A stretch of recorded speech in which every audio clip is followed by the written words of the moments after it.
ముఖ్య అతిథులుగా ఆంధ్రప్రదేశ్ శాసన ఉపసభాపతి కోన రఘుపతి గారు, విజయవాడ సెంట్రల్ ఎమ్మెల్యే మల్లాది విష్ణు గారు, Visakha urban development chairman Dronamraju Srinivas గారు, విశ్రాంత డీజీపీ రొద్దం ప్రభాకర్ రావు గారు, మరొక విశ్రాంత డీజీపీ అరవిందరావు గారు మరియు ఆంధ్రప్రదేశ్ బ్రాహ్మణ సేవా సంఘ సమైక్య అతిరథ మహారథులు రాష్ట్ర నాయకులంతా హాజరవుతున్నారు.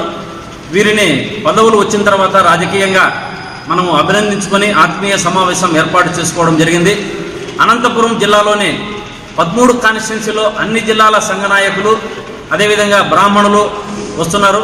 కాబట్టి అందరూ కూడా పేరు పేరున ప్రతి ఒక్కరికి ఆహ్వానం ఈ యొక్క సభ ద్వారా మీడియా ద్వారా అందరికీ ఇస్తూ ఈ యొక్క సభను 18వ తారీఖున మనం అందరము కలిసి జయప్రదం చేసుకోవాలని చెప్పి కోరుకుంటూ మరొకసారి బ్రాహ్మణులందరినీ కూడా జిల్లాలోని బ్రాహ్మణులంతా ఆహ్వానిస్తున్నాం. జై బ్రాహ్మణ్, జై బ్రాహ్మణ్.